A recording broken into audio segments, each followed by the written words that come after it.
दोस्तों, आज हम ऑटिज़म के बारे में ऑडियो डाल रहे हैं। ऑटिज़म स्पेक्ट्रम विकार होता है एक तरह का। तो ये 3 प्रकार का है: ऑटिस्टिक डिसऑर्डर, एस्पर्गर सिंड्रोम और परवेसिव डेवलपमेंट डिसऑर्डर। रिपीट करता हूँ: ऑटिस्टिक डिसऑर्डर, एस्पर्गर या एस्पर्जर सिंड्रोम भी बोलते हैं, परवेसिव डेवलपमेंट डिसऑर्डर्स। ये 3 प्रकार के हैं। ऑटिज़म शब्द सुनने में ही अधिकांश लोग इस प्रकार के ऑटिज़म के बारे में सोचते हैं। ऑटिस्टिक डिसऑर्डर से ग्रस्त आमतौर पे देरी से बच्चे बोलते हैं और सामाजिक व संचार की चुनौतियां का सामना करते हैं। They face difficulty in socialising as well as communication with other members of community, और असामान्य व्यवहार और रुचियां भी रखते हैं। ऑटिस्टिक डिसऑर्डर वाले कई लोगों को बौद्धिक समस्याएं भी होती हैं।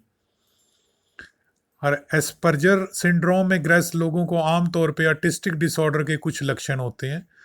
उन्हें सोशल चुनौतियां, सामाजिक चुनौतियां का सामना करना पड़ता है और उनकी असामान्य व्यवहार और रुचियां भी हो सकती हैं। हालांकि उन्हें आमतौर पर भाषा संबंधित या बौद्धिक समस्याएं नहीं होती। तो एस्पर्जर सिंड्रोम टोटल कहीं पे डिफर करता है ऑटिस्टिक डिसऑर्डर से। अब आते हैं तीसरा, परवेसिव डेवलपमेंट डिसऑर्डर। जिन लोगों में ऑटिस्टिक डिसऑर्डर या एस्पर्जर सिंड्रोम के कुछ लक्षण होते हैं, उन्हें परवेसिव डेवलपमेंट विकार हो सकता है। विकास में ऐसे लोगों में आमतौर पर ऑटिस्टिक डिसऑर्डर वाले लोगों की तुलना में लक्षण कम होते हैं या उनकी तीव्रता या इंटेंसिटी कम होती है। लक्षण केवल सामाजिक और संचार की चुनौतियां का कारण बन सकते हैं। नैनी वाले बच्चे जो बच्चों से डील करते हैं, उनको ये टॉपिक बहुत ध्यान से सुनना चाहिए। ऑटिज्म के लक्षण क्या होते हैं? अपने नाम पर प्रतिक्रिया, अपना नाम, बच्चे का राहुल है नाम, तो बोलना राहुल, तो वो अपने इस पे रिएक्शन देने में विफल रहता है। प्रतिक्रिया अपने नाम पे ही नहीं दे पाता। गले से लगाने या पकड़ने पर विरोध करना और अकेले खेलना पसंद करना। नज़र मिलाने से बचना और चेहरों के अभिभावों को ना होना, ना बोलना या बोलने में देरी करना, या पहले ठीक से बोलने वाले शब्द या वाक्यों को ना बोल पाना। वार्तालाप को शुरू नहीं कर पाना या जारी नहीं रख पाना, केवल अनुरोध के लिए ही बातचीत शुरू करना। एक असामान्य लय से बोलना, एक गीत की आवाज़ या रोबोट जैसी आवाज़ का प्रयोग करना, शब्दों या वाक्यांशों को दोहराना, ये बहुत रेपिटेशन है लेकिन उसके प्रयोग की समझ ना होना, सरल प्रश्नों या दिशाओं को समझने में असफल, अपनी भावनाओं को व्यक्त ना करना और दूसरों की भावनाओं से अनजान रहना, निष्क्रिय, आक्रामक या विघटनकारी होने के कारण सामाजिक संपर्क से बचना। तो ये कुछ चीज़ें आप नोट करेंगे ऑटिस्टिक बच्चों में। व्यवहार संबंधी लक्षण, इसमें कुछ गतिविधियों को दोहराना, जैसे हिलना, घूमना या हाथ फड़फड़ाना, या खुद को नुकसान पहुंचाने वाली गतिविधियां जैसे सिर पटकना, विशिष्ट दिनचर्या रूटीन या अनुष्ठान विकसित करना और थोड़े ही बदलाव से परेशान हो जाना, लगातार हिलते रहना, असहयोगी व्यवहार करना या बदलने के लिए प्रतिरोध होना, समाने की जो अजीब गतिविधियां करना, जैसे पैरों के पंजों पर चलना, रोशनी, ध्वनि और स्पर्श के प्रति असामान्य रूप से संवेदनशील और दर्द महसूस ना करना, आर्टिफिशियल खेलों में, कृत्रिम खेलों में शामिल ना होना, असामान्य तीव्रता या ध्यान लगाकर कोई कार्य ना करना, कंसंट्रेट ना करना, भोजन की अजीब पसंद होना, जैसे केवल कुछ खाद्य पदार्थों को खाना या कुछ खास बनावट करके पदार्थ को सेवन करना। ऑटिज्म क्यों होता है? ऑटिज्म स्पेक्ट्रम विकार का कोई ज्ञात कारण नहीं है, इडियोपैथिक है। विकार की जटिलता और तीव्रता हर किसी से भिन्न है, इसलिए इससे कई कारण माने जाते हैं।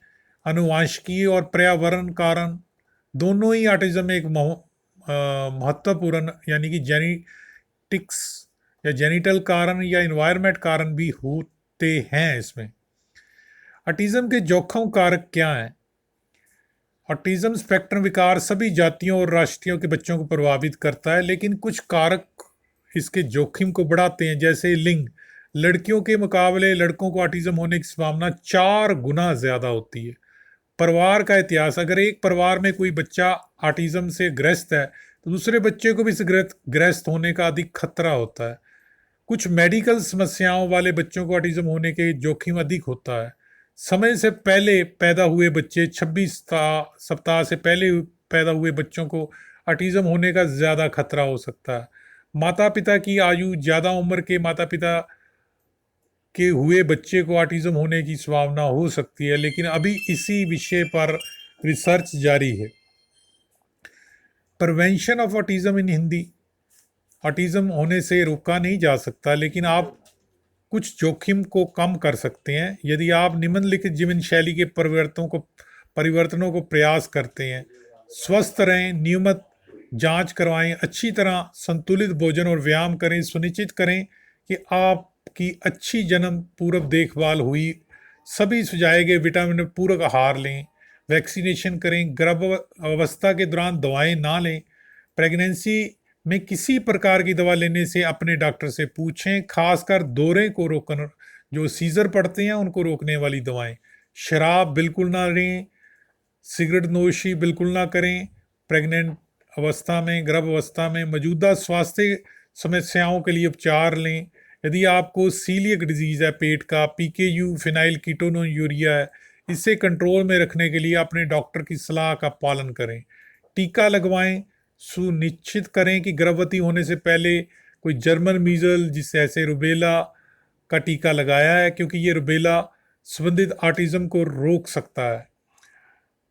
तो दोस्तों, ऑटिज्म का प्रशिक्षण जो है वो विकास संबंधी जांच और नैदानिक मूल्यांकन, ये 2 विकास के मापदंड हैं, संबंधी जांच और मूल्यांकन, जिनके बेस पे ऑटिज्म को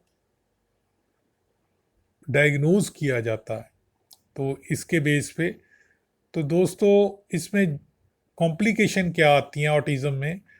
इमोशनल समस्याएं आ सकती हैं, दौरे भी पड़ सकते हैं, अक्सर बचपन या किशोरावस्था की शुरुआत में इसका सामना करते हैं। मानसिक स्वास्थ्य, ऑटिज्म होने से डिप्रेशन, चिंता, प्रेरक व्यवहार, मनोदशा में बदलाव का खतरा। ट्यूबर स्क्लेरोसिस एक दुर्लभ विकार है जो अंगों से बढ़ने वाले ट्यूमर को विकसित करता है, जिससे आपको ब्रेन भी शामिल है। ट्यूबरस स्क्लेरोसिस और ASD के बीच का संबंध अभी तक स्पष्ट नहीं हो पाया। तो दोस्तों, ऑटिज्म के बारे में खासकर care giver, child care Naini वाले बच्चों को हिंदी में इसका रूपांतर करके सुनाया है। तो autistic disorder, Asperger syndrome, pervasive development विकार, इनके बारे में आप ध्यान से पढ़ें, ताकि जो कल को अगर आपको कोई इंटरव्यू में कोई पूछता है तो उसमें आपको कोई दिक्कत ना हो। अच्छा लगा तो लाइक करना, सब्सक्राइब करना और शेयर करना हमारा चैनल। हमारा व्हाट्सएप नंबर 9872468540 और वेबसाइट है paramedicalindia.com, www.paramedicalindia.com।